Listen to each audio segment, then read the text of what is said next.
El día de hoy vamos a empezar hablando de lo que es el patrimonio mundial y la UNESCO, el papel que la UNESCO juega en lo que es el patrimonio de la humanidad o el patrimonio mundial. También les envié unas fotografías del Parque La Concordia que quiero que las miren. Al final de la clase vamos a hacer un análisis de este parque. Estábamos, bueno, comentándolo ya ratitos sobre los trabajos que se han hecho en este parque y la importancia del parque. Lo vamos a dejar para el final de la clase si nos queda chance y vamos a hablar un poquito de esto. Entonces, como les decía, en la UNESCO el papel que juega, la importancia que tiene es como ente protector, donde todos los bienes culturales mundiales juegan un papel protagónico y obviamente ese papel la UNESCO se ha preocupado por conservarlos y ponerlos en valor. Muchos patrimonios de la humanidad que han estado prácticamente en estado de abandono, la UNESCO ha ido recuperando estos bienes culturales y poniéndolos en valor. Bueno, ahí en la primera parte, de la siguiente, por favor. Diapo. En la siguiente diapositiva está todo lo que es el concepto del patrimonio mundial, los tipos de patrimonio mundial que distingue la UNESCO, y están todo detallado, cada una de las partes, cómo ha trabajado la UNESCO a través del tiempo y cómo han sido esos valores y la importancia que le ha dado a los mismos. Nos vamos a la página número 5, que es patrimonio mundial. Esa sería la primera pregunta, página 3.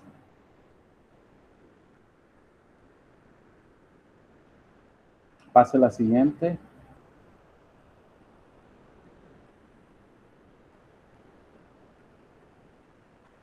La siguiente y la siguiente. Dos más va a pasar.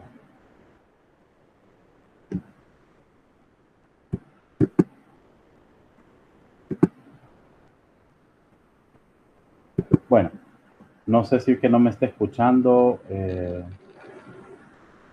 Armanda. Pero Angie. ¿A qué página me voy, Luis? Dice, vamos a empezar hablando. ¿Ah? ¿A qué página? Vamos a empezar hablando qué es el patrimonio mundial. El término patrimonio mundial proviene de dos palabras, pater, que significa padre, y monere, que es advertir o aconsejar. El patrimonio mundial es un conjunto de bienes culturales y naturales que hemos heredado de nuestros antepasados y que nos permiten comprender y conocer la historia, las costumbres y la forma de vida hasta el momento actual. El patrimonio mundial es la base sobre la cual la humanidad construye su memoria colectiva y su identidad, en lo que nos hace identificarnos con una cultura, con una lengua, con una forma de vivir concreta. El patrimonio mundial es el legado que recibimos del pasado, que vivimos en el presente y lo transmitiremos a las generaciones futuras. La preservación del patrimonio mundial es una necesidad vital para que todos los pueblos, y en nuestra responsabilidad, protegerlo y transmitirlo en el mejor estado posible a nuestros hijos para que puedan disfrutar de él y comprender el pasado. En este patrimonio, nosotros, la UNESCO, lo que busca es garantizar que esto llegue de generación en generación. Y aquí vamos a ejemplificar el caso de Honduras. Denme ustedes un ejemplo de un patrimonio que se haya conservado de generación en generación y que crean ustedes que tiene la importancia para ser considerado patrimonio. Vamos a ver, ¿qué me pueden comentar referente a esto?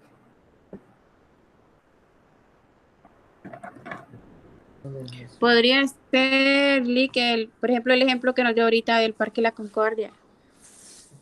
Sí, puede ser. Sí, exactamente. El Parque La Concordia es un ejemplo de eso, de un patrimonio, de una réplica, porque esto es una réplica de un patrimonio. Más, como les decía yo, al final vamos a hablar de esto. Y es un sitio que lo hicieron en los años 40. Es un parque que creo, si no me equivoco, lo hizo Carías Andino. Y el parque es un parque temático sobre la cultura maya. Pero en esos tiempos se llamaba la mayanización. el término la mayanización, cuando Honduras entró en ese periodo, en los años 40, estaba como de moda todo lo que era la cultura, ¿cómo se llama? Maya. Y entonces se ponía como el elemento más importante dentro de la cultura mexicana. Y de hecho, una pirámide que está ahí en el Parque La Concordia se llama la pirámide de los Kukulcanes, que es la pirámide de Chichén Itzá, que está en México. Vamos a hablar un poquito más adelante de eso.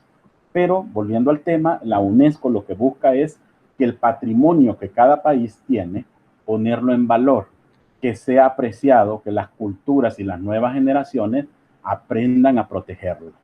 ¿Cómo vamos a proteger nosotros, en nuestro caso, el Parque Arqueológico Copán Ruinas? Bueno, pues en estos momentos el Parque Arqueológico está cerrado. No hay, ¿cómo se llama? Ni siquiera dinero para poder pagar a los empleados que ahí están.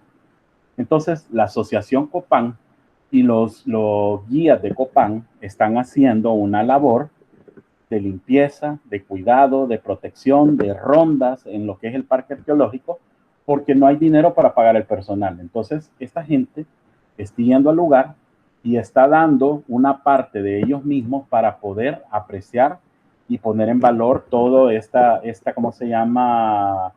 Este valor histórico. Y ellos están haciendo la aportación de ir a hacer limpieza y todo, y obviamente no están percibiendo ningún dinero. Entonces, esto es lo que la UNESCO hace. Si los fondos no son suficientes para poder financiar proyectos, bueno, hagamos que las personas del lugar se empoderen de estos bienes culturales y que sean parte integral del proceso. Obviamente no va a haber un pago de por medio porque se está haciendo por amor y porque sabemos que a futuro, pues vaya, por ejemplo, los guías Copán no se les está dando dinero, pero ellos saben que cuando el parque abra otra vez, ellos van a comer, sus fuentes de ingreso van a ser los tours que ellos den en estos lugares. Entonces, el patrimonio de la humanidad debe de ser conservado y puesto en valor. ¿Qué tipo de patrimonio mundial distingue la UNESCO? Siguiente diapositiva. La UNESCO distingue los siguientes tipos de patrimonio. El cultural, el natural y los bienes mixtos, que esto ya lo vimos en la clase anterior.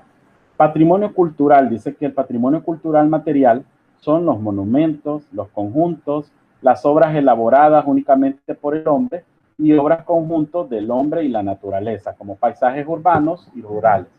En este caso aquí podemos mencionar en los mixtos, podemos hablar, por ejemplo, Pulapanzac. Pulapanzac es una catarata natural, pero el humano ha hecho el entorno alrededor del lugar. ¿Cómo? Pues haciéndolo como un parque que la gente puede llegar, creando un balneario, teniendo camerinos para que la gente se cambie con baños, vendiendo comidas, restaurando la parte donde está un sitio arqueológico, ahí mismo dentro de las cataratas de Pulapanzac, y obviamente creando senderos para que la gente pueda visitar.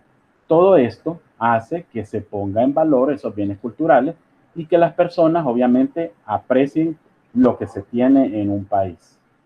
Patrimonio cultural inmaterial. Son el conjunto de las manifestaciones culturales, tradiciones que se transmiten de generación en generación y forman parte del patrimonio inmaterial. Las lenguas, los relatos, los cuentos populares, la música, la danza, las artes marciales, las fiestas, las artes culinarias y la artesanía. Este tipo de patrimonio fue inducido a la lista del Patrimonio Mundial de la UNESCO en el año de 1989. Y fue en el año 2001 cuando se proclamaron por primera vez 19 obras maestras del patrimonio inmaterial y oral. Para salvar el patrimonio inmaterial, la UNESCO intenta fijarlo mediante soportes físicos, sonido e imagen, y darle difusión para transmitirlo a generaciones futuras. Con el objeto de evitar la desvalorización de las culturas tradicionales, la UNESCO lanzó el programa Tesoros Humanos Vivientes. Se trata, por una parte, de reconocer a los artesanos o artesanas a través de una distinción que destaca su maestría y, por otra, por contar con ellos para transmitir el conocimiento de su oficio a las generaciones futuras. Entonces, la UNESCO no solamente basa su trabajo en el bien cultural, sino todo el entorno que está dentro de él. Por ejemplo, abarca lo que son los artesanos. Y aquí tengo un ejemplo de eso. Este es un reloj, obviamente hecho el diseño de un reloj derretido es hecho por Dalí, Salvador Dalí. Esta era una como de sus obras cumbres. Pero obviamente comprar un producto de Dalí es demasiado. Entonces ellos inventan, digamos, esto que es un souvenir. Esto podrá valer un precio ridículo en comparación a un precio de una obra de Dalí. Entonces yo puedo tener un artículo con las características de Salvador Dalí, y de hecho incluso avalado por Salvador Dalí, y yo la puedo tener por un precio accesible y lo puedo vender en masa. Entonces la UNESCO hace esto, que las personas puedan producir bienes culturales, replicarlos y venderlos para poderlos exponer al mundo. Así yo garantizo que las generaciones futuras van a tener esos documentos, esa historia, esos monumentos guardados y que los van a legar a las nuevas generaciones. Ese es uno de los sentidos, el poder garantizar que esos bienes se transmitan de generación en generación. Dice que el patrimonio inmaterial se refiere a formaciones físicas y biológicas como glaciares, islas, cuevas, bosques y montañas, hábitat en especies animales y vegetales en peligro de extinción, como arrecifes coralinos, bosques tropicales y humedales, zonas naturales estrictamente delimitadas como parques nacionales. La UNESCO contempla asimismo los paisajes culturales, que se tratan de paisajes representativos de la fusión armoniosa entre la naturaleza y el hombre. Son el resultado de una larga relación entre las poblaciones y su medio y dan testimonio de la creatividad humana. Los arrozales en terrazas de la cordillera filipina constituyen un buen ejemplo desde hace 2000 años. La población ha cultivado el arroz en terrazas sobre las laderas de las montañas. Entonces, esos bienes de patrimonio natural, la UNESCO busca ponerlos en valor, pero busca que trascienda en el tiempo. ¿Cómo puede trascender en el tiempo, por ejemplo, un sitio arqueológico? Claudia, ¿cómo cree usted que podemos hacer que la UNESCO haga que trascienda esto y pasen 100 años y siempre va a estar como puesto en valor? ¿Qué pasos cree usted que debería de hacer la UNESCO para que esos bienes se mantengan pues siempre?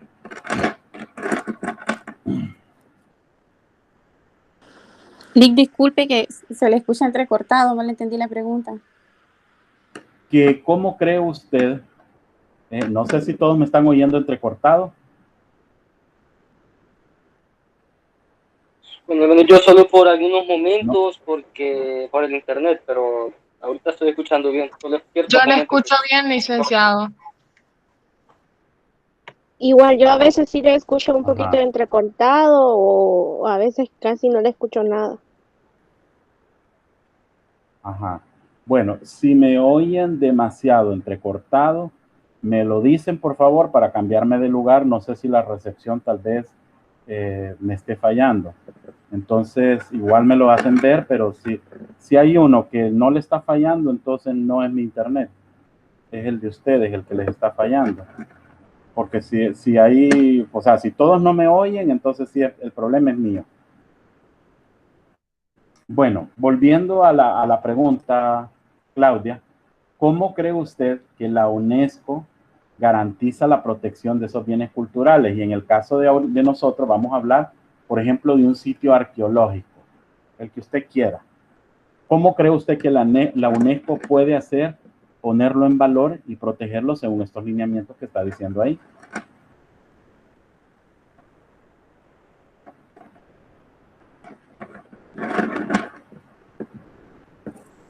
Pienso que al ser declarado ya así como un patrimonio, entonces ya es parte también de responsabilidad del gobierno para poderlo mantener y teniéndolo en valor, como dice, para la UNESCO. Bueno, sí, no.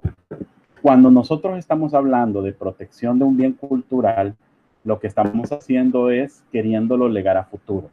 Y vamos a poner un ejemplo más sencillo. El Parque La Concordia, que estábamos tocándolo ahorita, el Parque La Concordia de Tegucigalpa. Me dicen que el año pasado entró en un proceso de restauración, incluso le han hecho unas canchas de futbolito, me dicen, en la parte de atrás, y que lo han reparado más todo el complejo. Entonces, eso es poner en valor un sitio un sitio patrimonial. Este lugar, es cierto, no tiene la antigüedad de cientos de años, pero es una muestra cultural de la cultura maya. Y entonces, obviamente, es una cosa que tiene que entrar en un proceso de restauración y, obviamente, de protección de como bien cultural, porque ya esto ya forma parte del patrimonio de Tegucigalpa. Entonces, nosotros tenemos que ser protectores de todos estos bienes y obviamente la forma de hacerla pudiera ser a través de la UNESCO. La UNESCO puede financiar, puede tener fondos, o yo puedo buscar ONG que nos ayuden a ¿cómo se llama?, patrocinar este lugar. Igual, yo lo puedo hacer con el gobierno central. Yo puedo ser una persona como vecino del Parque La Concordia de Tegucigalpa, armar un grupo de personas, nos unimos y trabajamos para lo que es la protección de este bien cultural. ¿Y cómo vamos a trabajar? Pues obviamente ir al gobierno central, mandar una nota diciendo, miren, el Parque La Concordia está en un estado de abandono, de seguir en estas circunstancias, dentro de 5 años, el parque va a dejar de existir, porque le están arrancando las piezas, están destruyendo toda la parte artística del sitio. Entonces necesita una pronta intervención, ¿cómo se llama?, de restauración. Y ahí es donde entran los entes, como la UNESCO, y buscan que esos bienes no se pierdan, sino que todo lo contrario, que se conserven a través del tiempo. No sé si les quedó claro eso. Sí, Sí, licenciado. Bueno, dice que la UNESCO contempla, bueno, asimismo los paisajes culturales, se trata de paisajes representativos de la fusión armoniosa entre la naturaleza y el hombre. Y son resultado de una larga relación entre la población y su medio y dan testimonio de la creatividad humana. Bienes mixtos. Son lugares que tienen un valor excepcional por combinar patrimonio natural y patrimonio cultural. Un claro ejemplo del bien mixto es el santuario de Machu Picchu, en Perú, situado a 2.430 metros de altitud, en un lugar montañoso en medio del bosque tropical. Fue la creación humana más espectacular del imperio inca.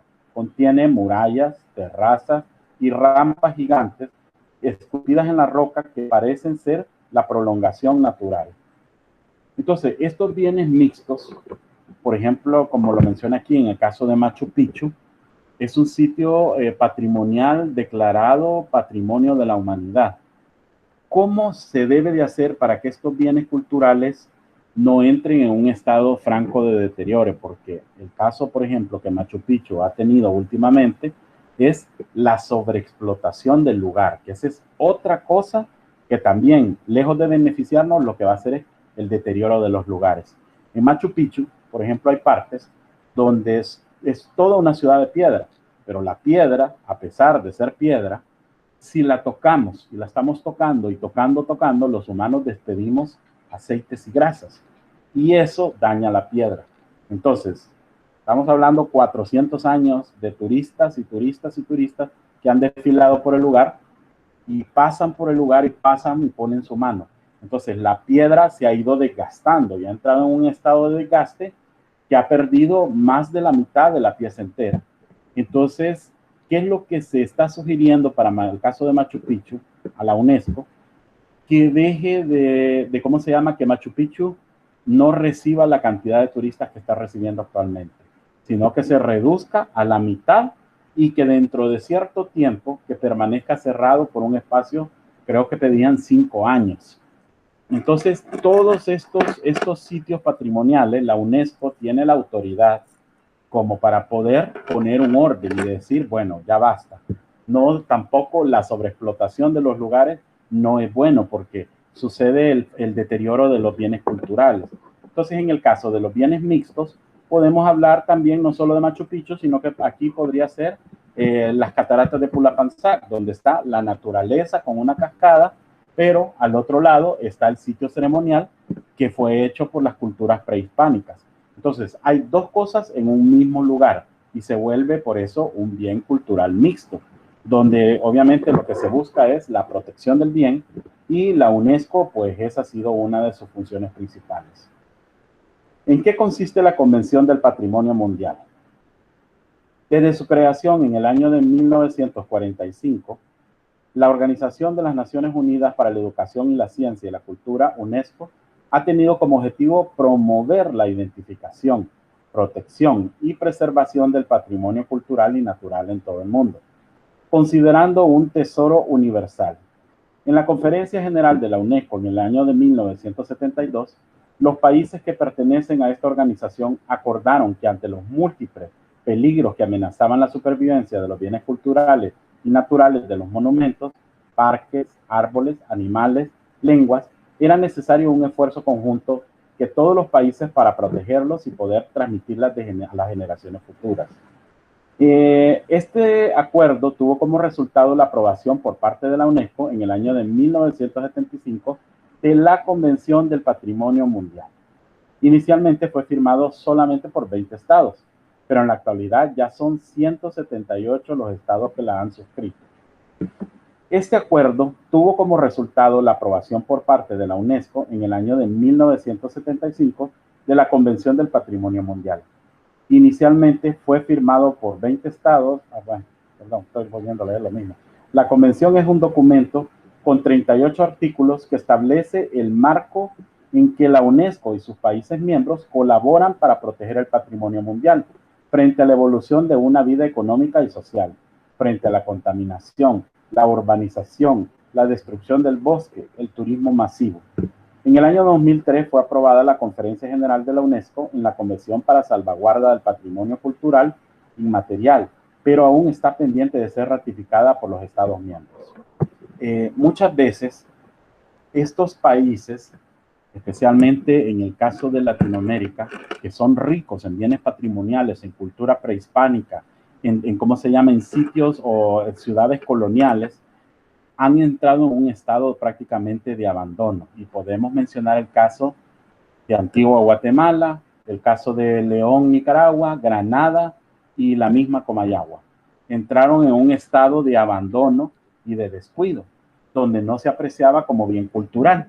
Entonces vino la UNESCO y empezó a meter mano, digamos, en Antigua Guatemala. Y la UNESCO creó lo que el producto turístico que ahora se vende, que se llama Antigua Guatemala. Antigua Guatemala está considerado entre los 10 mejores destinos del mundo para hacer turismo.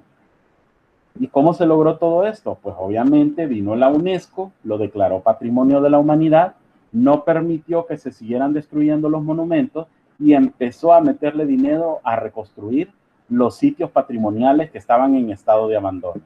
Así comienza todo el proceso. Luego los pobladores entienden la importancia de la protección de los bienes culturales y empiezan a sumarse a reconstruir sus casas coloniales, a hacer las casas, hoteles de tradición, ¿cómo se llama?, hoteles boutique, y se empieza a vender el turismo ya de forma masiva. Actualmente Guatemala, Antigua Guatemala, jala más turismo que cualquier ciudad de Centroamérica. Antigua Guatemala, ustedes van y lo que van a encontrar son turistas que viven en el lugar y que están ellos creando ese mercado turístico y obviamente poniendo en valor la ciudad. A tal punto que el centro histórico de Antigua Guatemala ha ido creciendo, creciendo, creciendo. ¿Cómo ha ido creciendo la ciudad? Pues bueno, bajo el mismo lineamiento, donde, por ejemplo, el casco histórico de Comayagua solamente son 36 cuadras que están protegidas dentro de un centro histórico. Pero el caso de Antigua Guatemala, han ido ampliando ese centro histórico y las casas, aunque no sean antiguas, las tienen que hacer como réplicas de casas antiguas. Y eso ha ido haciendo que el centro histórico vaya creciendo más y más y cada vez se vaya enriqueciendo más. Casas que estaban prácticamente abandonadas, empezaron a reconstruirlas, en convertirlas en posadas, en hoteles de primera línea, y así surge el convento de Santo Domingo, que está considerado uno de los hoteles más bellos del mundo.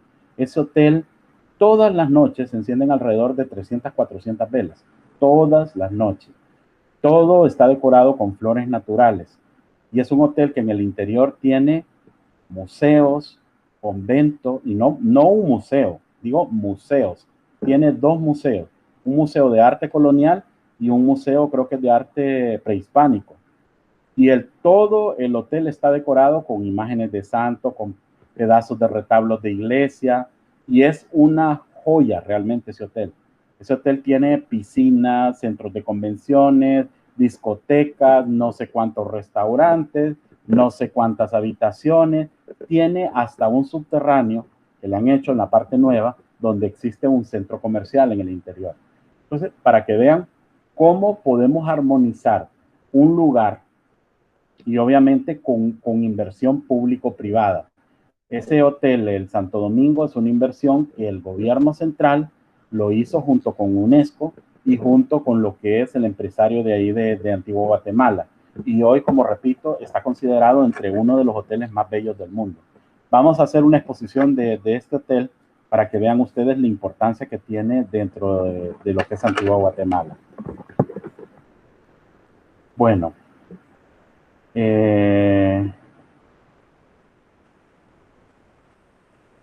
Siguiente diapositiva, por favor.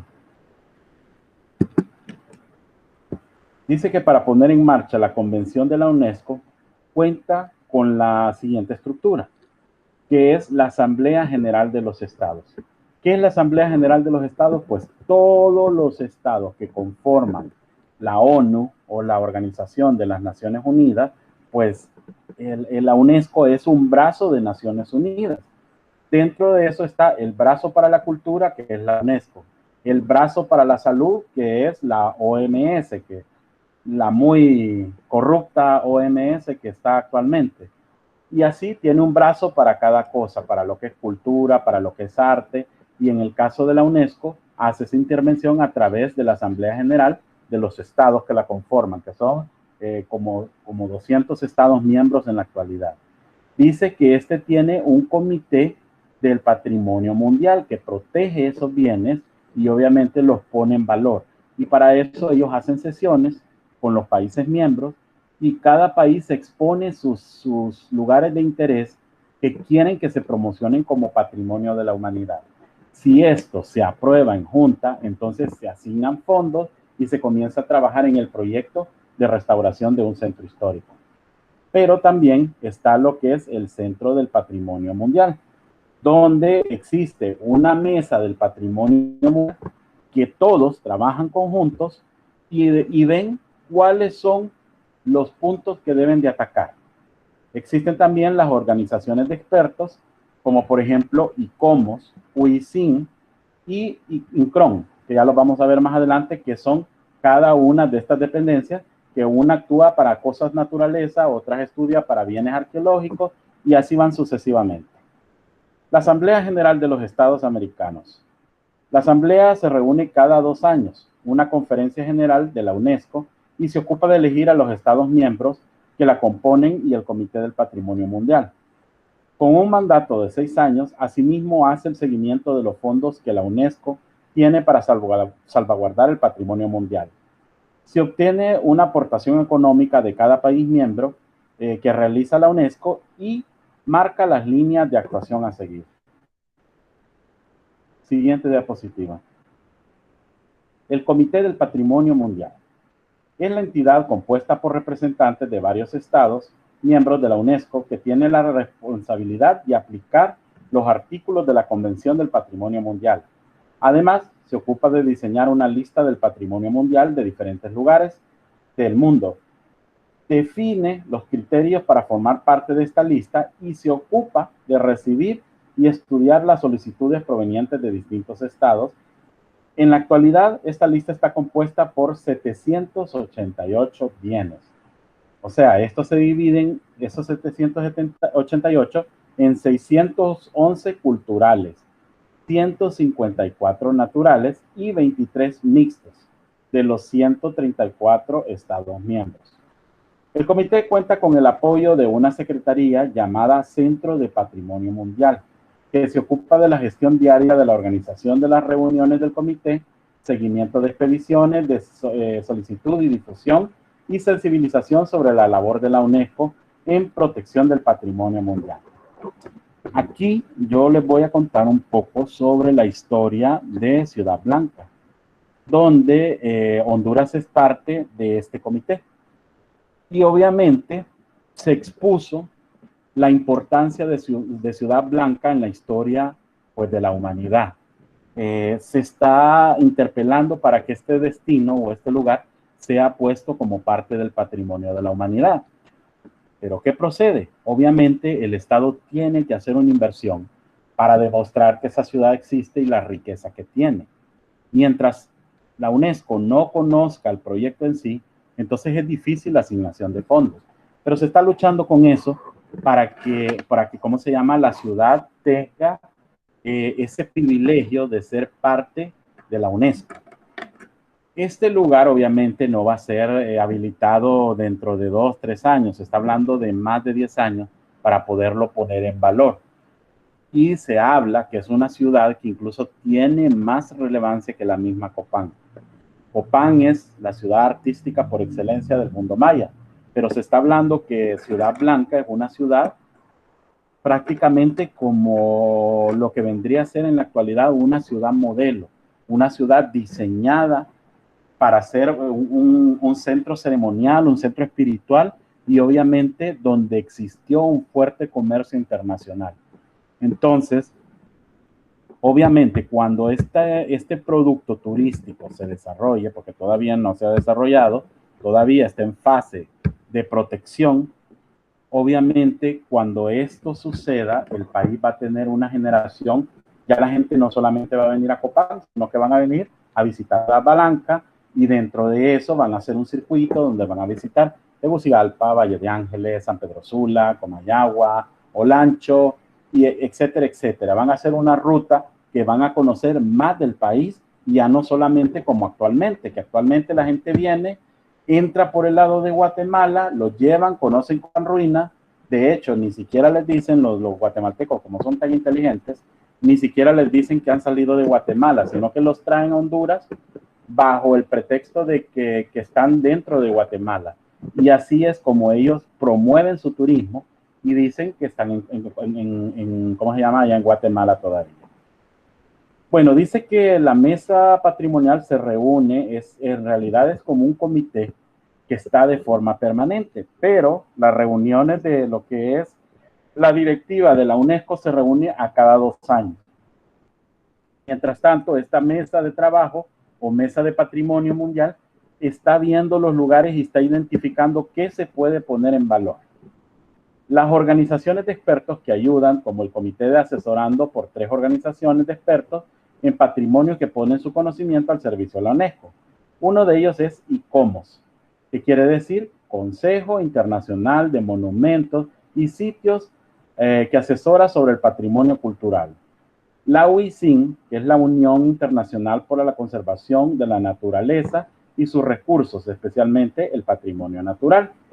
Y la INCROM, que es el Centro Internacional de Estudios para la Conservación y la Restauración de los Bienes Culturales, con amplio conocimiento sobre los métodos de conservación. Como ven, cada una tiene su especialidad. Una mira por los monumentos, la otra mira por la naturaleza, y la otra, que es un centro de estudios que ya hicieron el análisis, pues ellos se preocupan por restaurarlo y ponerlo en valor. ¿Qué requisitos tiene que cumplir los bienes culturales y naturales para ser considerados patrimonio de la UNESCO? Siguiente diapositiva. Dice que tanto si se trata de un bien natural o cultural, ha de ser único, irreemplazable y auténtico. Armanda, ¿por qué cree usted que hace énfasis y lo pone en letras grandes cuando dice único, irreemplazable y auténtico? ¿Por qué cree usted que es importante eso?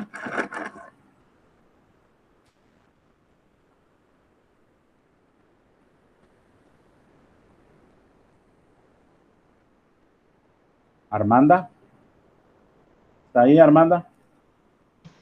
Sí, disculpe, es que mis papás no me llamaron y no pude escuchar.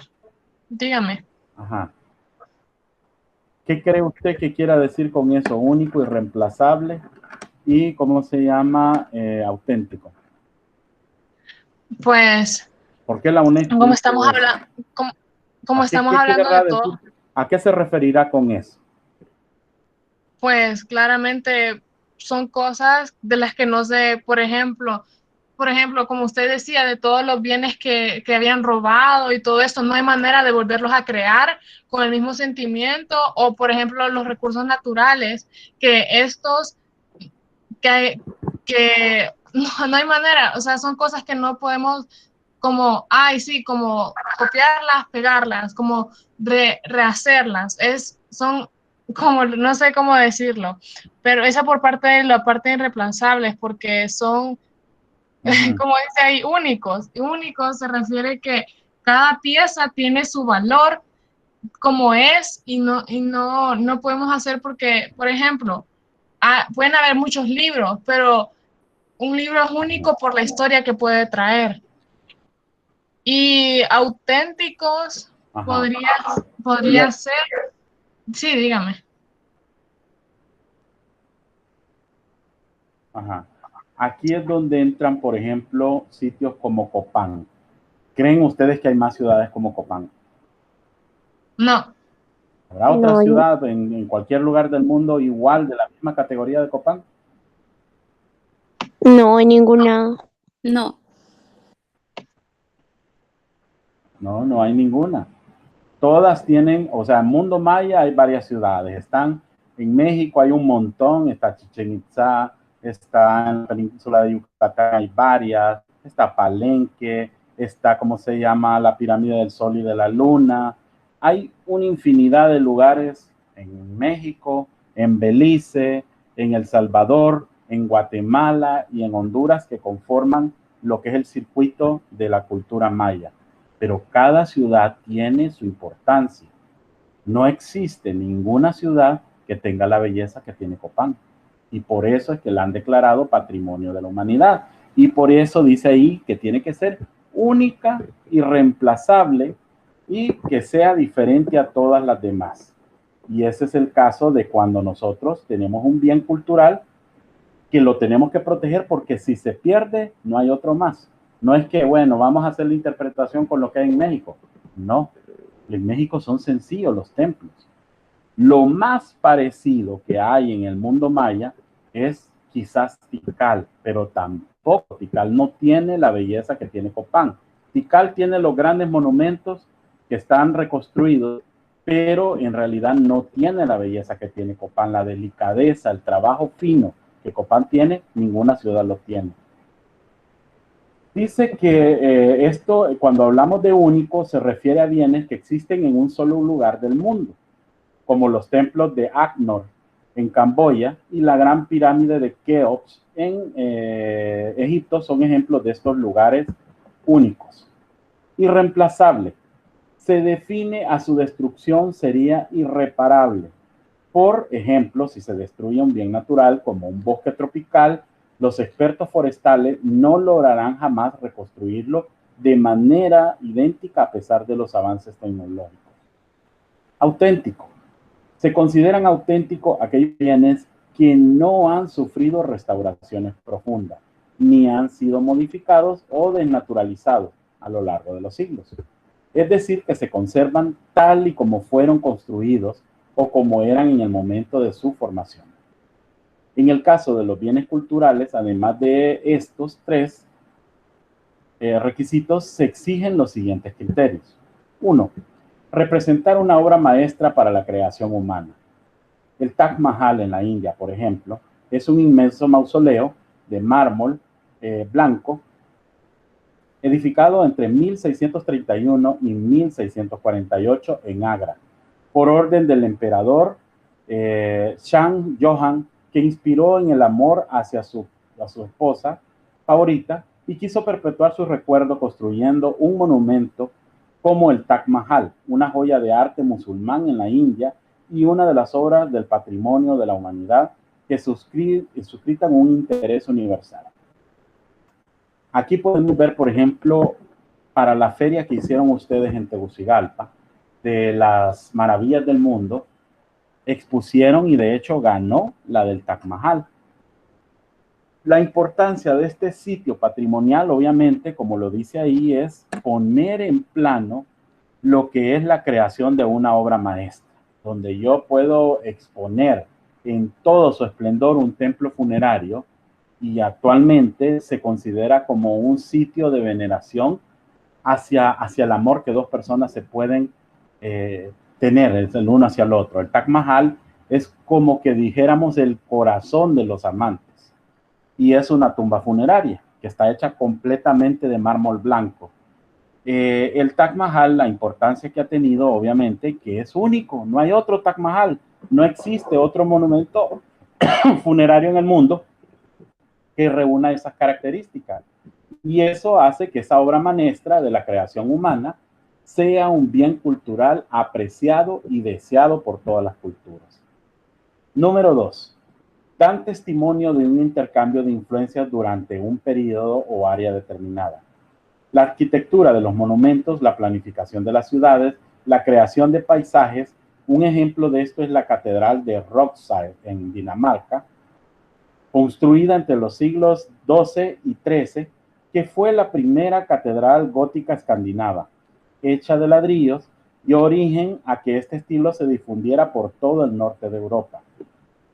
3. Ofrecer un testimonio único excepcional acerca de una tradición cultural de una civilización bien desaparecida o aún viviente. Por ejemplo, la cala de Beni Haddam en Argelia es un lugar montañoso que conserva las ruinas de la primera capital de los Emiratos Hamanides, fundada en 1007 y destruida en 1152.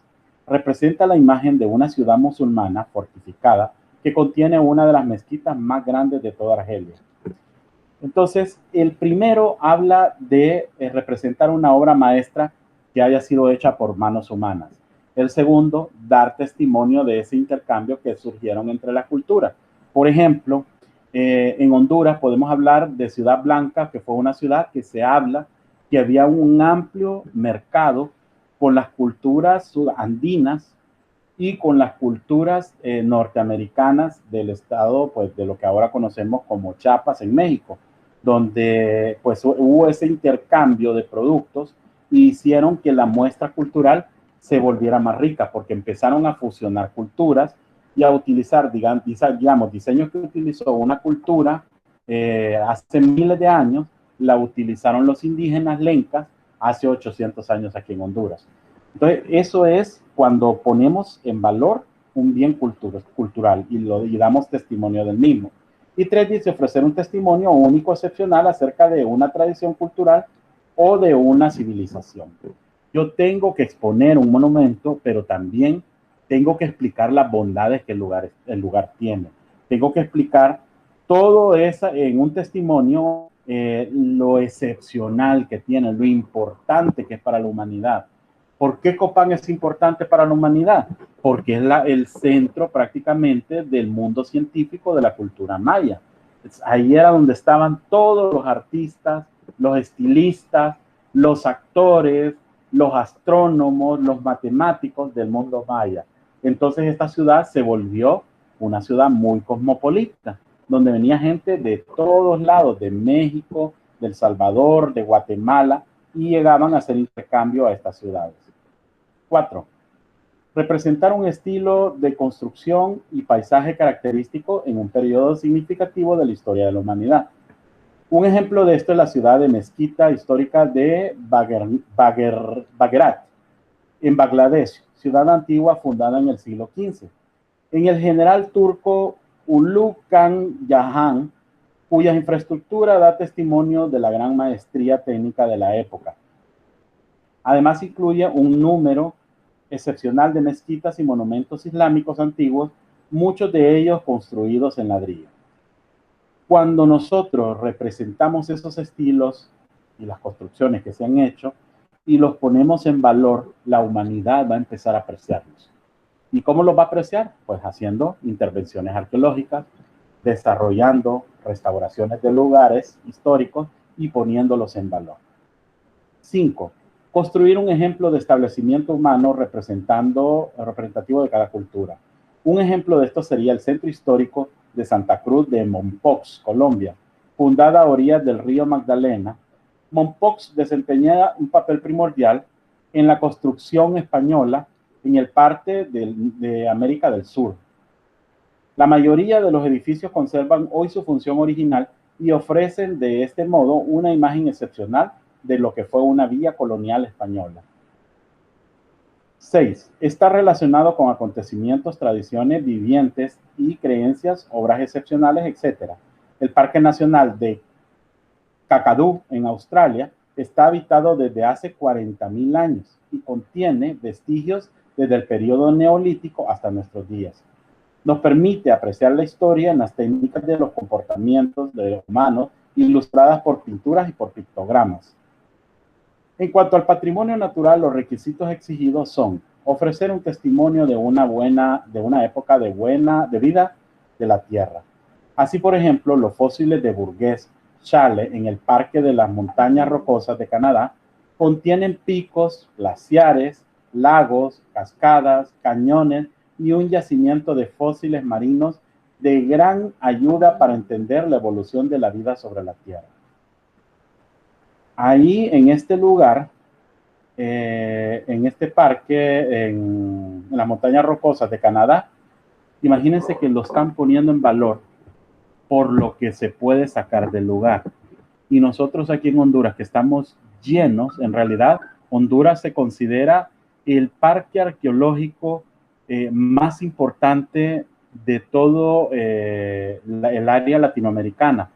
Honduras se dice que es el Jurassic Park, porque aquí han encontrado huesos de mastodonte gigante, han encontrado huesos de mamut, se encuentra un gran manto oceánico. Por ejemplo, aquí en Comayagua se llama el Mar de Esquías, y es un gran cañón inmenso como el Cañón del Colorado, y ahí ustedes encuentran vestigios de moluscos de hace 4 o 5 millones de años de antigüedad. Y entonces yo les voy a mostrar una muestra ahorita para que vean de lo que estoy hablando. Como un producto, en estos casos, estos países lo protegen y lo ponen en valor. Y nosotros en Honduras, estos sitios están prácticamente abandonados a la intemperie. Aquí en Comayagua hay un lugar que se llama el Cerro de los Tornillos, y sobre la punta del cerro está una escuela. Los niños juegan todos los días sobre los fósiles de caracoles petrificados que tienen 4 millones de antigüedad, y los niños los recogen y los tiran y los quiebran y se destruye todo eso. Esto que les voy a mostrar son caracoles petrificados que tienen alrededor de 4 millones de antigüedad, 4 millones de años. Miren, por ejemplo, esta es una concha marina. Y vemos, pues, la forma de la concha. Vemos la parte de atrás. Miren cómo es. Que no es una piedra, pues, sino que estamos viendo que es ¿cómo se llama? Un fósil que está petrificado. Esto es pura piedra y se encontró ahí en este lugar. Ahí tengo varios. Aquí hay otro. Y tengo incluso hasta unos grandes. Este es un pedazo esto les llaman cascos, y son, ¿cómo se llama? Una concha marina, obviamente, igual que esta, para que vean exactamente el tamaño que tuvo que haber tenido esta ostra. Esta ostra tuvo que haber sido más o menos como de este tamaño. O sea, le falta toda esta pieza. Esto que ustedes están viendo en esta parte de aquí es prácticamente esta parte de aquí atrás.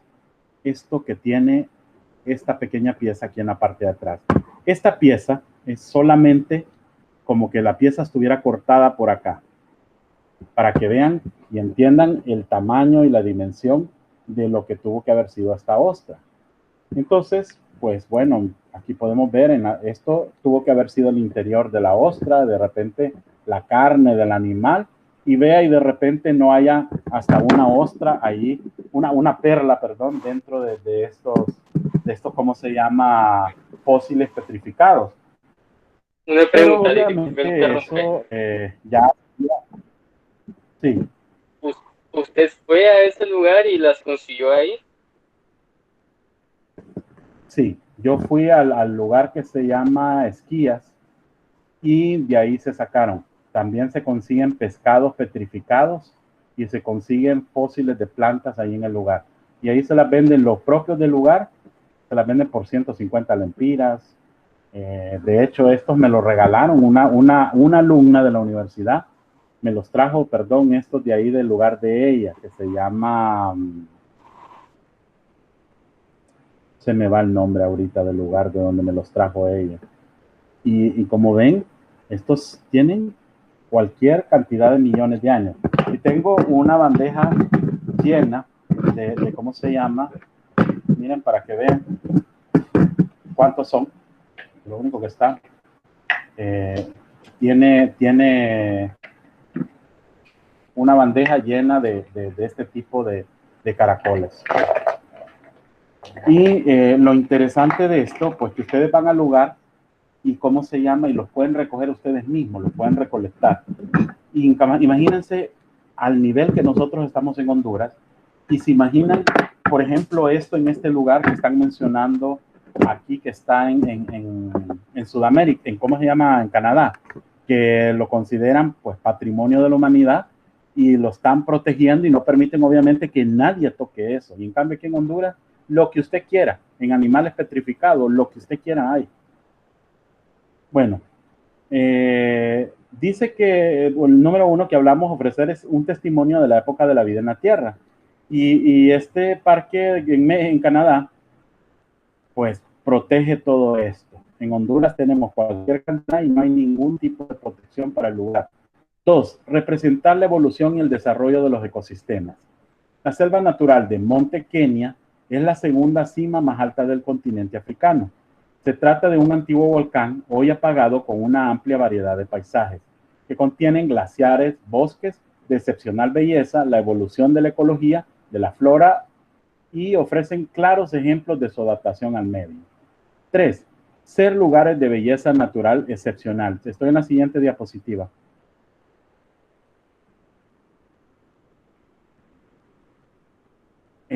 Con gargantas del río de los 9 meandros, constituyen un refugio para un gran número de especies antiguas, muchas de ellas endémicas, por lo que se consideran excepcionales para la conservación de la biodiversidad. Las aves endémicas o animales endémicos son los animales que están en peligro de extinción o se creen que ya están extinguidos y que obviamente son propios de un lugar, solo hay en ese lugar. Por ejemplo, en Honduras tenemos el colibrí esmeralda y son de los pocos lugares en el mundo donde existe ese colibrí, que de hecho ahorita creo que el iPhone o el iPad están usando como logo el colibrí esmeralda. Entonces, Sí, en la última esto, iPad. pues... En la última iPad lo utilizaron para el anuncio y la publicidad Sí, ¿verdad? de la última iPad. Sí. Ajá, sí. Entonces dice que en estos ecosistemas se tiene que proteger, la UNESCO interviene y los protege y los cuida porque quiere garantizar que las aves, por ejemplo, del lugar que son exóticas, que no se mueran. Y podemos hablar, por ejemplo, de los quetzales. ¿Cuántos quetzales han visto ustedes en su vida, por ejemplo? Pero no estoy hablando enjaulados, estoy hablando libres. ¿Alguna vez de ustedes han visto un quetzal? Bueno, en mi casa, animal, ahora de...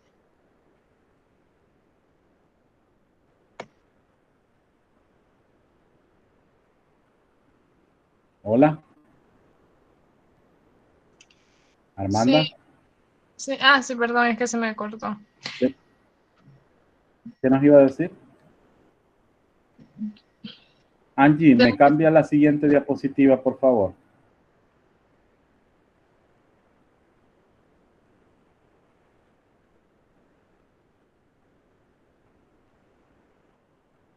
Bueno, no le escuché nada, Amanda. Bueno, vamos a continuar. 3. Los lugares de belleza natural excepcional, como el monte Gui en China, contiene un paisaje de gran belleza. Con las gargantas del río de los 9 meandros, constituye un refugio para el gran número de especies antiguas. 4. Poseer un hábitat natural representativo e importante para la conservación de la diversidad biológica. Las islas subantárticas de la Nueva Zelanda están formadas por 5 archipiélagos que se encuentran en la confluencia de los continentes antártico y subtropical, lo que aporta una gran riqueza biológica, plancton, aves marinas, pingüinos y otros, como por ejemplo sería el Parque Nacional del Búfalo en Canadá, que guarda la mayor población americana del bisonte en libertad. Ya de hecho ahora los bisontes pues son animales que ya no están así libres, sino que ya están pues confinados en áreas o santuarios que se les denomina, porque hay gente que los caza para obtener las pieles de los animales. Entonces ahora se han creado santuarios, incluso muchas veces se meten a los santuarios a saquear y a robar los animales y a matarlos. Entonces, la importancia de esto, pues obviamente es la protección de todos esos bienes, no solamente en lo histórico, sino que también lo cultural y lo natural que entran en juego en el desarrollo de esta actividad. Bueno, vamos por la diapositiva 13. Ahí está bien abajo. Ahí está en la 16. Estamos en la 13. Váyase más arriba.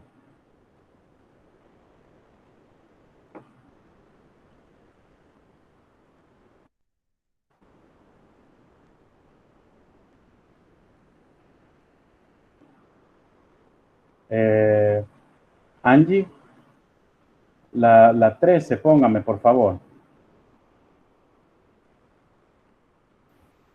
Ya le puse la 13, Lee. En eso estoy. Pues ahí aparece la número 16, tiene ahorita ahí. Dice la UNESCO y el Patrimonio Mundial. Es que mira en la ¿Cómo se página, no accede a la en el lista del PDF. patrimonio? Creo que este le quedó pegado. Ajá. Se quedó pegado. Bueno, lo voy a leer esto entonces. ¿Cómo se accede a la lista del patrimonio mundial? Los Estados miembros, dice, elaboran una lista de los bienes culturales y naturales situados en su territorio que consideran que tienen un valor único, excepcional, y seleccionan aquellos que consideren más valiosos y tienen posibilidad de pasar a formar parte de la lista del patrimonio mundial. En el caso del Estado español, cada año las comunidades autónomas hacen sus propuestas y el Consejo Español de Patrimonio, formado por los representantes de cada comunidad, selecciona una de ellas. Cada candidatura debe de ir acompañada de un expediente detallado que explique por qué razón por la que creen que ese bien tiene un valor universal y que puede hacer un aporte como pruebas que aseguren y que puedan ser cuidados y protegidos. ¿Qué legislación existe al respecto y cómo se financian y se contará con un mantenimiento del buen estado con que las personas cuentan? Entonces, aquí es donde entran en juego, en el caso de España, que es el país que tiene más patrimonio a nivel de la humanidad. Es el país que tiene, creo que tiene alrededor como de 300 o 400 bienes culturales a nivel mundial. Y entonces España es el país que siempre ha estado tratando de meter estos bienes para que sean declarados únicos y que entren dentro de esa categoría de protección.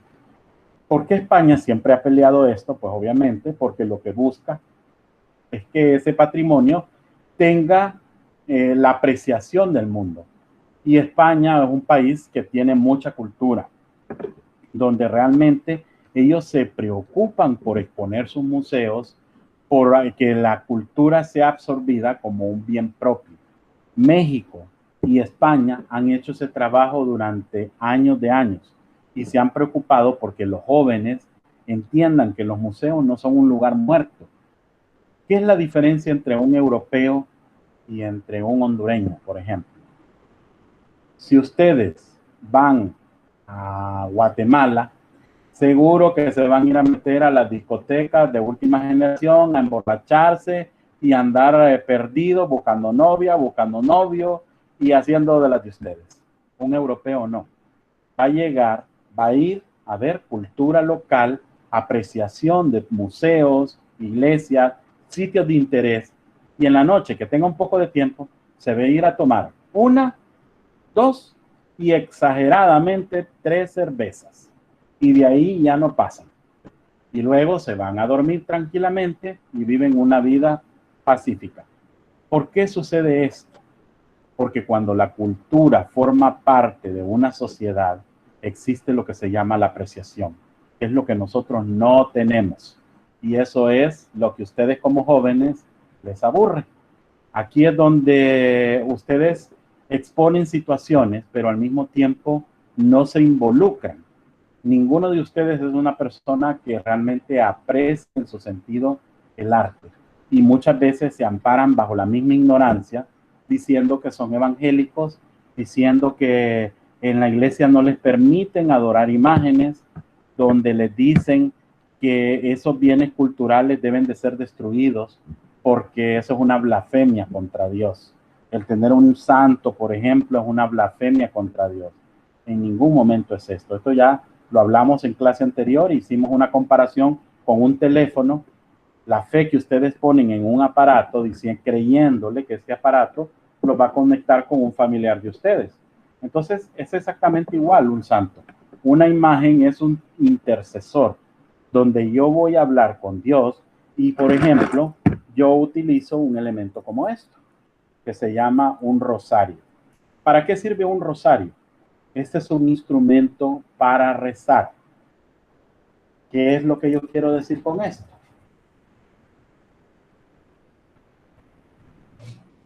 Que si yo tengo un aparato como esto, que en la cultura milenaria china, esto fue la primera computadora que existió en la humanidad.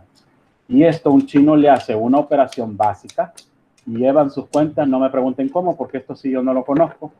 Y ellos, ustedes pueden estar a la par de ellos con una calculadora nueva, digital, y a la par tienen un chino con una cuestión de estas. Aquí hay un señor que él es descendiente de chinos, y con este aparato él realiza cualquier operación y consigue los resultados, les digo, más rápido o igual que las operaciones que está haciendo la calculadora. ¿Cómo lo hace? No me pregunten. Yo no sé cómo él lleva su cuenta, pero usted le dice, por ejemplo, 5 por 10, y la calculadora usted está haciendo y le está sumando 50 y él le dice 50, le dice. O 5 por 100, por ejemplo, 500. Y este aparato hace eso. Entonces, igual, un rosario tiene la misma función. Hace eso. Es un aparato que sirve para yo poder comunicarme con Dios. ¿Qué significa cada una de las cuentas? Pues bueno, eso es lo que nosotros los católicos denominamos Aves Marías. Aves Marías es la oración que el ángel Gabriel, cuando se le aparece a la Virgen María, le dice: Santa María, llena eres de gracia, el Señor es contigo, bendita tú eres entre todas las mujeres y bendito es el fruto de tu vientre Jesús. Y ahí sigue la oración que es: Santa María, Madre de Dios, ruega, Señora, por nosotros los pecadores, ahora y en la hora de nuestra muerte. Amén. Ahí entra una petición y esto es una cuenta. Luego yo procedo otra vez a decir: Dios te salve María, llena eres de gracia, el Señor es contigo, bendita tú eres entre todas las mujeres y bendito es el fruto de tu vientre Jesús. Y yo sigo así 10 veces. Termino de contar 10 veces y esto se llama una decena. La decena son 10 veces en un acto de penitencia que yo estoy repitiendo la adoración a la Virgen María. Luego procede lo que se llama el Padre Nuestro, que sería este elemento metálico que vemos aquí. Entonces, aquí yo rezo y hago una oración. Y digo, gloria al Padre, al Hijo y al Espíritu Santo, y me hago una bendición en forma de cruz. Y luego hago una pequeña oración que se dice: oh Jesús mío, perdona nuestros pecados, líbranos del fuego del infierno, lleva al cielo a todas las almas, especialmente a las más necesitadas de tu divina misericordia. Y vuelvo a hacer un misterio, que es otra oración, y luego empiezo a contar otra decena y empiezo otra vez, Dios te salve María, llena eres de gracia, hasta que cuento 10 veces, otra decena. Luego vuelvo a hacer las mismas oraciones, hago una meditación de la vida de Jesús, que se llaman misterios, y va variando según el día. Y así voy sucesivamente. Cuando yo termino de hacer las 50 cuentas, a mí me quedan aquí al final 3 Aves Marías y 2 Padres Nuestros. Estos son los Padres Nuestros y estas 3 cuentecitas de aquí en medio son las Aves Marías. Y entonces esto es donde yo voy a hacer la petición a Dios. Cuando yo llego a este punto, yo le digo, Dios, yo te pido porque la enfermedad del coronavirus desaparezca de la humanidad, protégeme de todo mal, protégeme de que no me afecte esta enfermedad y cuídanos de cualquier evento violento que pueda suceder en Honduras. Así yo termino de rezar un rosario y luego se hace lo que se llaman las letanías, que es otro tipo de oración. ¿Para qué me sirve esto a mí? Porque es una manera con la que yo me puedo comunicar con Dios. Yo sé que ustedes son evangélicos, yo sé que ustedes no creen en estas cosas, pero igual yo no creo que la oración y los coritos que se cantan en la iglesia evangélica, que a mí eso me va a salvar. Para mí eso, sinceramente, de un 100%, por decir un 10%. Y que conste, no quiero entrar en una discusión ni tampoco quiero ofender a nadie. Simple y sencillamente, cada cristiano tenemos una visión distinta de cómo vemos el mundo. Esto se llama mortificación, porque no es algo, digámoslo, agradable. Imagínense estar repitiendo 50 veces, Dios te salve María, llena eres de gracia, Dios te salve María, llena eres de gracia, Dios te salve María, llena eres. Es hasta cierto punto tedioso, pero esto se vuelve una oración que la Virgen pidió en Fátima cuando se le apareció a los niños y les dijo, pidan con el rosario porque esta es la forma que yo los voy a escuchar. O sea, no es un invento que un católico se lo inventó o algo por el estilo. No, la Virgen se lo dio a los niños y les dijo que esta era la forma que se podían comunicar con ella y que esto es una alabanza que se está haciendo a la Virgen al hacer repetir y repetir y repetir y repetir. ¿Por qué se ha perdido la devoción al rosario? Porque esto lleva casi 1 hora el poderlo rezar, o a veces más de 1 hora, dependiendo del tipo de rezador. Entonces, volviendo al tema de la clase, esto sirve como un medio de comunicación y es lo que estamos haciendo aquí, lo que decía en ¿cómo se llama? En el material, donde exponía y dice que los Estados miembros buscan la protección y en el caso de España ha sido el país que más ha luchado por la protección de esos bienes culturales. Dice que reciben las solicitudes de los Estados miembros, las revisan para asegurarse que están completas y las remiten a las organizaciones de expertos, a la ICOM, a la INCROM, la ICOMOS y todas estas para que ellos hagan su análisis y vean si realmente vale la pena ponerla como un bien cultural. Llega a ICOMOS o a un SIN y se encargan de analizar y evaluar los expedientes. Además, visitan los lugares para ser candidatos y para valorar el estado en el que se encuentran y elaborar un informe técnico que envían a la Mesa del Patrimonio Mundial. Luego, llega a lo que es la Mesa del Patrimonio Mundial. Y aquí dice, los 7 miembros de esta mesa estudian el expediente y el informe y de las organizaciones de expertos se aseguran que cumplan con los requisitos establecidos en la Convención de 1972 y que existen las condiciones jurídicas para su protección. Con todo ello, realiza las recomendaciones del comité. Luego que ya pasó por la Mesa del Patrimonio, ahora sí lo analiza el Comité del Patrimonio. Y aquí dice que los 21 representantes de los Estados miembros que le componen son quienes toman la decisión final de las candidaturas. Las pueden aplazar, rechazar o aceptarlas.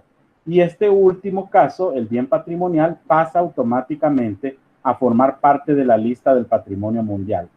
El comité intenta que la lista refleje la diversidad cultural y natural del mundo. Como ven, hay varios pasos para hacer Y lo interesante de esto es que un patrimonio nosotros podemos hacerlo que se conserve y obviamente que se exponga.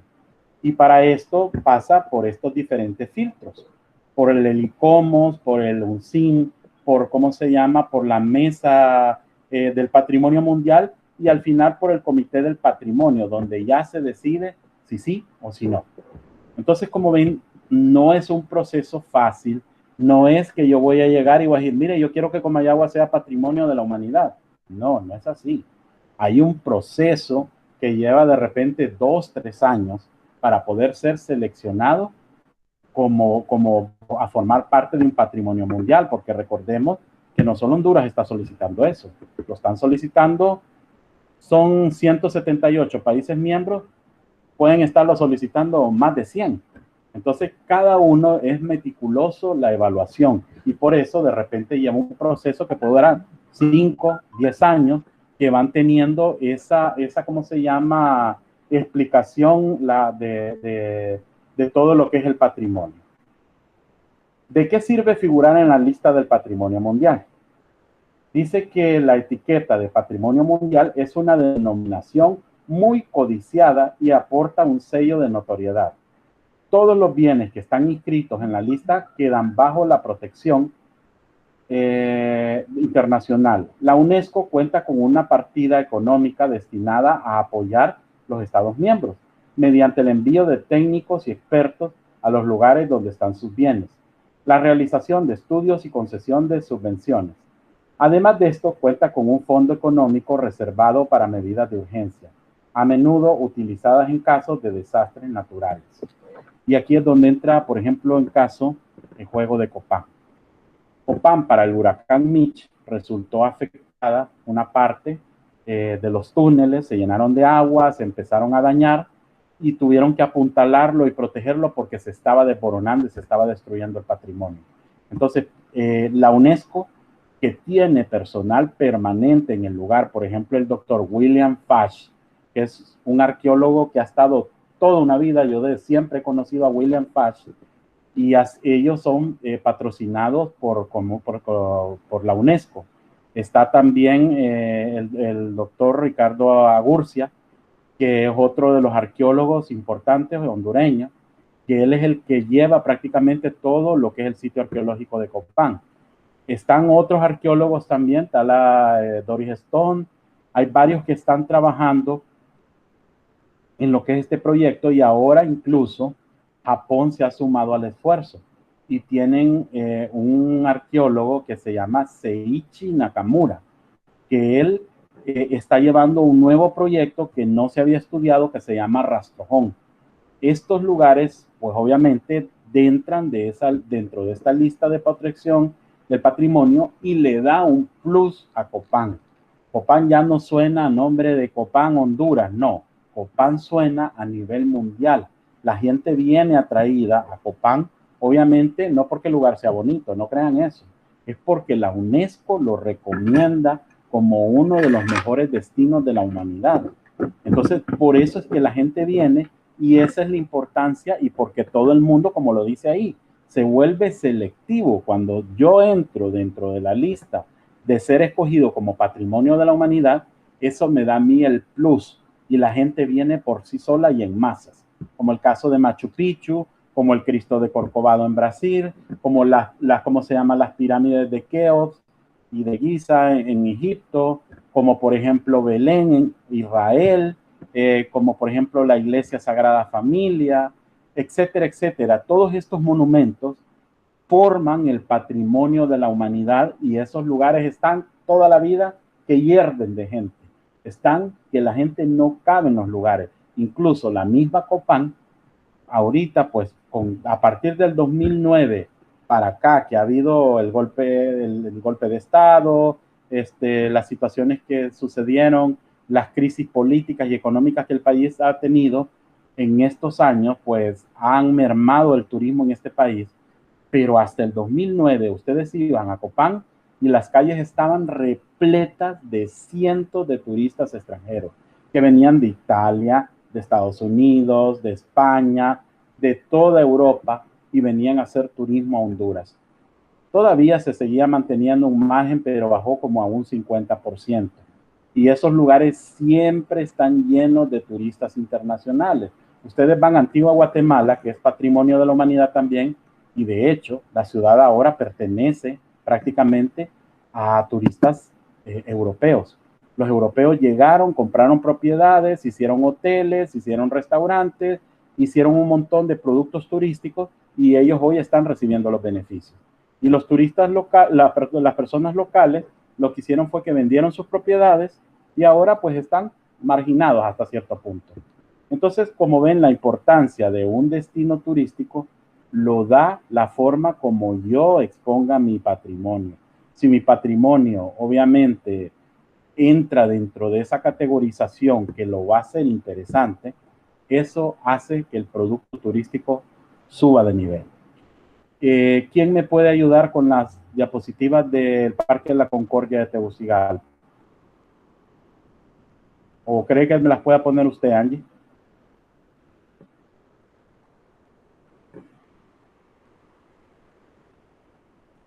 Angie.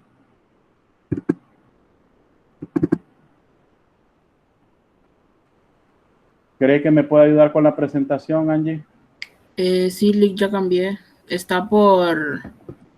¿Cuál es el símbolo del patrimonio mundial? Ah, bueno.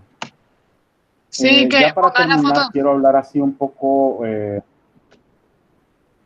sí, quiero hablar un poco sobre el parque, el Parque La Concordia en Tegucigalpa, que es una réplica de ¿cómo se llama?, de Copán. La importancia de este parque, que es lo más cerca que podemos tener en la zona central de esa ¿cómo se llama?, cultura maya, porque aquí en la zona centro obviamente no hay nada referente a cultura maya.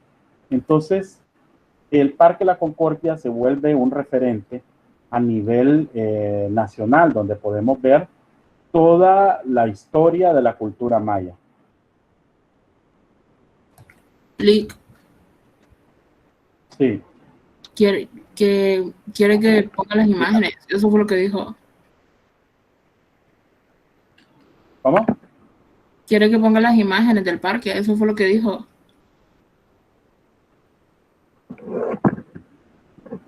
¿No las puede colocar?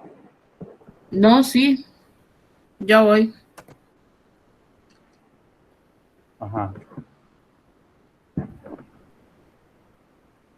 Como ven, un producto turístico obviamente muchas veces se vuelve interesante a través de una muestra. Yo no puedo ir a Copán porque obviamente nos queda a 8 horas visitar el lugar, pero sí tenemos el acceso de poder visitar, por ejemplo, ese parque arqueológico, ese parque temático de ¿cómo se llama?, de la Concordia en Tegucigalpa. Entonces, la historia que nosotros podemos tener no es, digamos, a veces desconocida a gran escala. Nosotros podemos tener un producto turístico o lo que sea de acuerdo a lo que nosotros tenemos y lo que nosotros podemos escoger. Y nosotros, pues obviamente, vamos a vender un producto turístico como lo es el Parque La Concordia de Tegucigalpa. Este producto, ¿cómo se llama?, producto turístico va a ser importante porque obviamente nos va a dar a nosotros pues un conocimiento de cómo es la cultura maya y no solamente la cultura de Honduras. En este caso, podemos ver la cultura mexicana, ¿sí? Sí, sí se ven. No le permite. Sí, sí se miran. Las estoy viendo. Ah, bueno, yo no veo nada.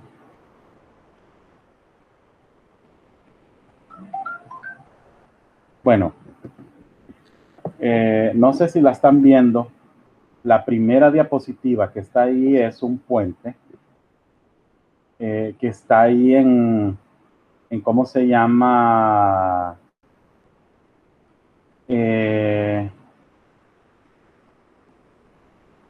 está un puente simulando un puente hecho de bambú. Y este puente está hecho de cemento. Entonces, como ven, pues la belleza, ¿cómo podemos una cosa hecha por un humano darle la textura y el acabado de un producto que pareciera que fuera hecho con bambú natural? En esta fotografía se puede ver el trabajo artístico que de repente hizo un arqueólogo, porque para esto tuvo primero que haber hecho una investigación arqueológica para poder hacer los diseños que ustedes ven y que están plasmados en esos templos. Ahí vemos, por ejemplo, en la siguiente fotografía, un guerrero azteca, perdón, maya, y vemos cómo se llama, que va ataviado con una cantidad de detalles. Pero el material con que lo hicieron, el trabajo, todo esto que ustedes ven es hecho prácticamente a mano. Hubo una persona que estuvo haciendo cada uno de esos detalles como los originales. Ahí en la tercera foto vemos un mascarón. Mascarón es una máscara gigante. Y vemos un mascarón que es una réplica de los que están en Copán. Entonces hicieron ahí un caminito, y lo interesante de este lugar, que se llama el Puente de los Suspiros. Ahí al pie de cada parte por donde ustedes van caminando tiene un nombre y dice Puente de los Suspiros, la calle del amor, la banca de Venus, y todo es referencia al amor. Entonces, enfrente de donde está el mascarón, hay unos corazones dibujados en el piso que dice sí, no, sí, no. Entonces los novios en los años 40 llegaban al lugar, se ponían, comenzaban y ¿cómo se llama? Y entonces le preguntaban a la novia, ¿me querés o no me querés? Y entonces empezaban a caminar sobre el corazón. ¿Sí? No. ¿Sí? No. Obviamente el último era sí, ¿verdad? Y entonces eso era como una manera, pues obviamente de jugar, pero al mismo tiempo de apreciar lo que era la cultura maya. En la cuarta fotografía vemos una cabeza de un dios maya que es el dios del maíz. Y estas son las bancas de cada uno de los del parque, pero ustedes pueden ver la belleza del trabajo que está hecho en granito, donde ven ¿cómo se llama? La finura del trabajo y se ve la calidad artística copiado de las piezas que están exhibidas en los museos de Copán.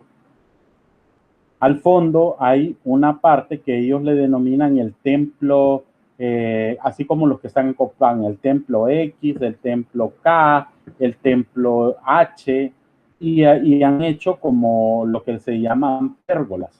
Pérgolas son esas columnas que ustedes ven y en la parte de arriba tienen madera y sobre eso se pone una planta. Por ejemplo, puede ser un Napoleón y se mira precioso. Cuando eso crece, cubre todo como un techo de una casa y está hecho de flores. Entonces, en este lugar expusieron lo que es parte de esa cultura maya. A la siguiente foto podemos ver, esta que está aquí, para que se ubiquen, una banca que es la serpiente de Quetzalcóatl o la serpiente emplumada.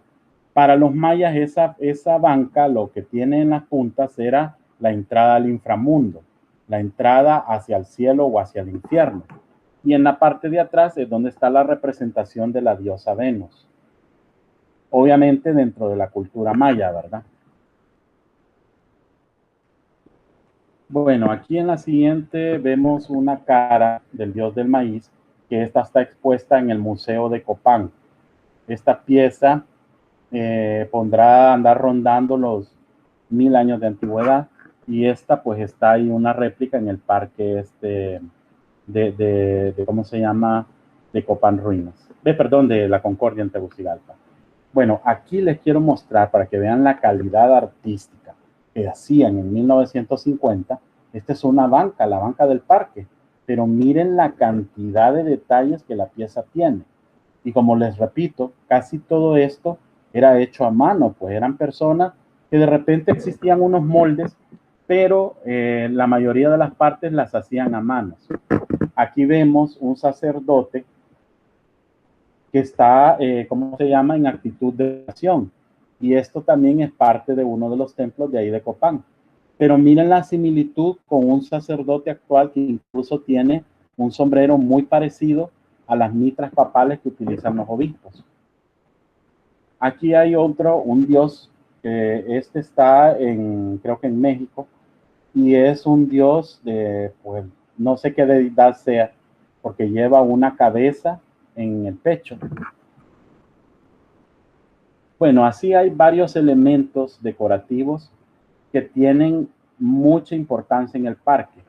Y en el centro del parque tienen unas pequeñas réplicas de una isla que tiene los templos ceremoniales de Copán, que está como una miniatura de lo que es ¿cómo se llama? La Acrópolis de Copán. Y ahí se ven las estelas y se ven los templos como eran. Incluso hay un mini campo de pelota ahí en el lugar. Miren la belleza del lugar, para que entiendan de lo que estamos hablando. Esa pieza que ustedes ven ahí es un basurero, pero miren el tallado del basurero, y la gárgola, esa que está ahí, es un pie de una lámpara. Si ven en la parte de arriba, aquí llevaba una farola, que se la quitaron, y servían pues para decoración y obviamente de iluminación. Pero el trabajo realmente es un trabajo súper bonito que tenían ahí en el parque, y pues eso ahí está a disposición para que la gente vaya a ver. Estas son unas gradas, pero las gradas en lo que sería el pasamanos son Quetzalcóatl, la serpiente emplumada, y hace toda la forma serpenteante como de una serpiente que al principio tiene la boca abierta para como la entrada al inframundo. Bueno, aquí hay otra serpiente, una cabeza, y estas son réplicas de ¿cómo se llama? De figuras encontradas en México y aquí en Honduras. Esta es una réplica tamaño natural de una de las estelas que está ahí en Copán. Creo que es la estela H. Y enfrente tiene una tortuga de la misma dimensión de las que están ahí en Copán. Entonces, lo interesante de esto es que uno puede ir ahí y ver todo lo que es la cultura maya a precisión. Por ejemplo, este es el altar Q, o el altar de los sacrificios, donde fue una convención de 18, ¿cómo se llama? Sacerdotes, entre ellos 18 conejos, y cuentan la historia maya. Bueno, acá vemos una pérgola de las que les estaba diciendo, pero lo interesante, los detalles que tiene. Lo que ven ustedes ahí se llaman canecillos, y son como la parte de arriba de la pérgola, pero tienen cabezas de murciélago. Para la cultura maya, el murciélago es una deidad o un dios.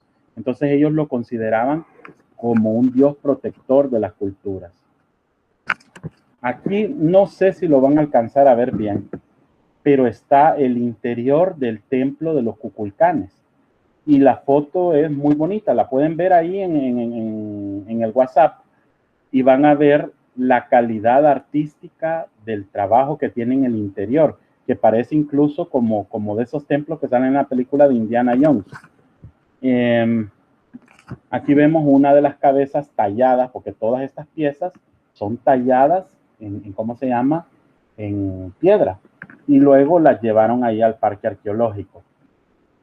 Miren la belleza de los estantes, todo completamente tallado en el interior del sitio, este sitio ceremonial. Y aquí está la parte más importante del museo, ¿cómo se llama? Del Parque de la Concordia, que es la pirámide de los Cuculcanes. Esta pirámide en los pies tiene los dioses protectores, y tiene aquí enfrente al dios de la lluvia, creo que es.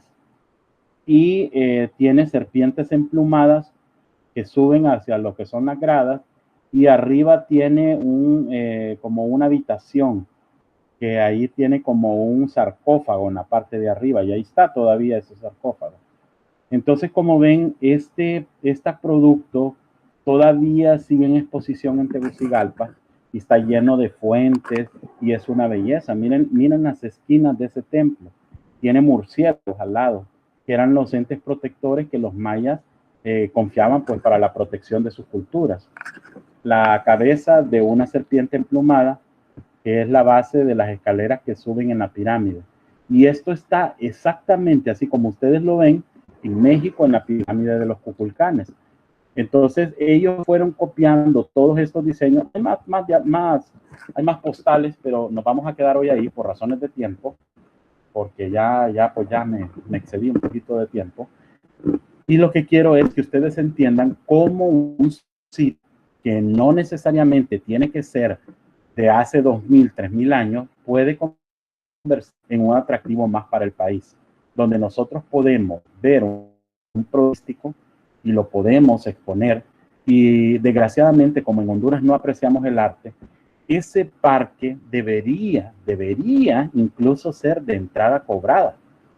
No debería de ser abierto al público, sino que debería de ser una entrada simbólica, por decir, de 10 lempiras, que serviría para el mantenimiento del mismo parque. Pero si nosotros apreciáramos la cultura, pero desgraciadamente aquí hay que andar rogando a la gente para que visite estos lugares. ¿Cómo lo pudiéramos hacer atractivo nosotros desde el punto de vista patrimonial?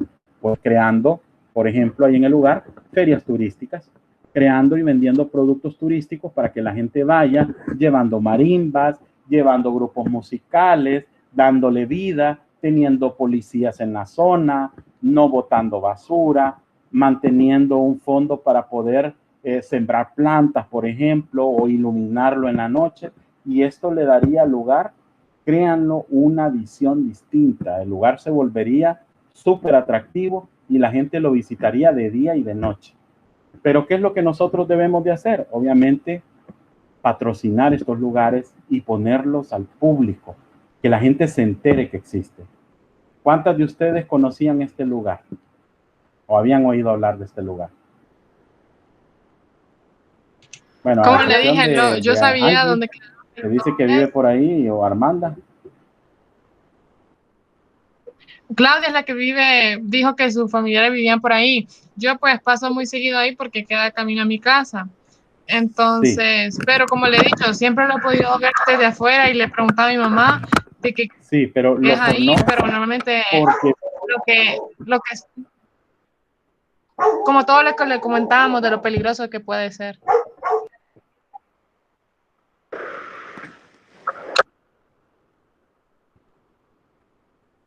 Sí, pero como le digo, sí, pero bueno, existen medidas de seguridad que nosotros podemos tomar, como por ejemplo, ir en un grupo, digamos, con 10 muchachos. Y yo puedo irlo a visitar. ¿Quién nos va a tocar yendo 10, por ejemplo? Ya un ladrón que nos quiera atacar a todos ya sería bien difícil, porque aunque ande con una pistola, no va a poder controlar a 10 personas. Hay que tomar sus ciertas medidas de seguridad, claro que sí, pero el problema es el desconocimiento de las cosas que nosotros tenemos. Por ejemplo, Emerson nos comentaba de que él nunca había ido a los museos de Tegucigalpa y que un día el Licarón lo mandó y le dijo, visite el museo tal y no sé qué y no sé cuánto. Y dice que para sorpresa se encontró que había una feria de esto y feria de lo otro. Entonces dice que bonito el lugar y toda la cuestión. Pero volvió, no volvió. ¿Por qué? Porque no le interesa la cultura, que es la verdad. Y entonces cuando a nosotros no nos interesa la cultura, obviamente se puede volver aburrido, se puede volver tedioso y ahí es donde tenemos problemas. Bueno, me voy a quedar aquí para pues que hablemos un poquito ya para finalizar de lo del examen. El examen va a ser el sábado o quieren que lo hagamos el viernes a la hora que habíamos quedado de clase. Viernes 10 de la mañana o prefieren que lo ponga el sábado. Yo preferiría el sábado, pero no con mis compañeros. Yo tengo examen a las 10 el viernes de agencias de viaje.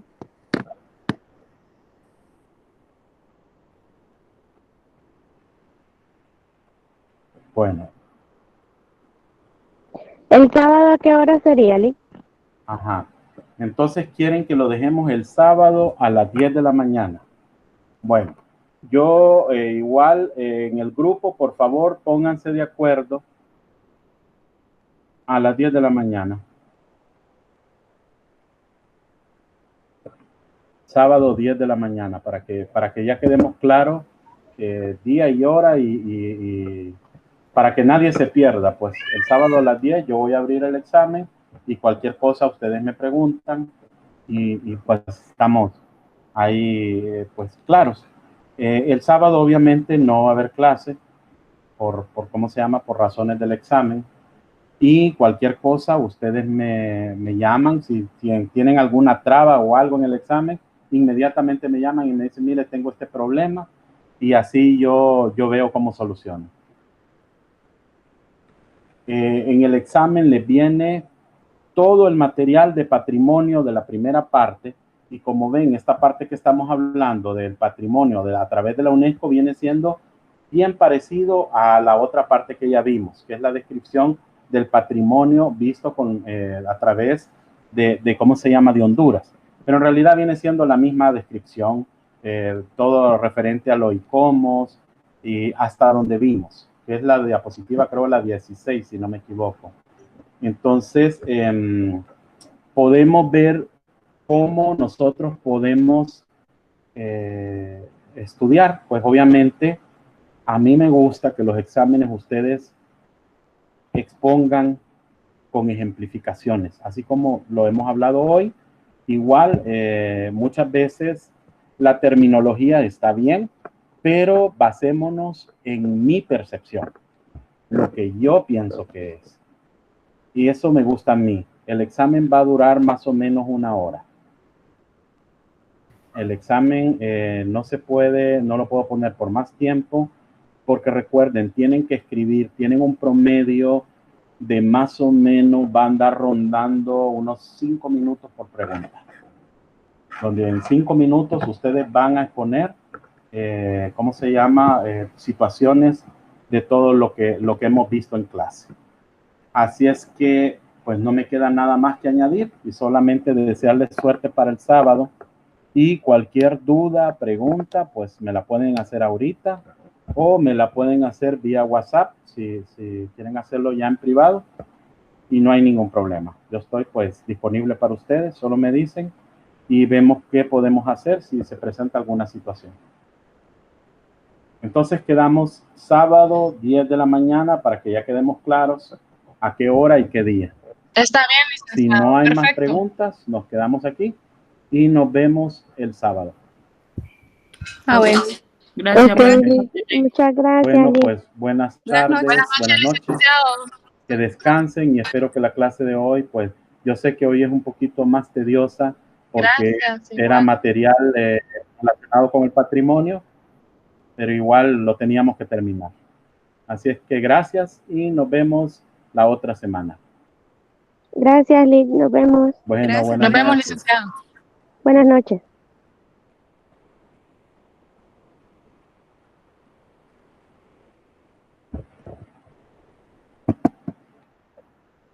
Nos vemos, buenas noches.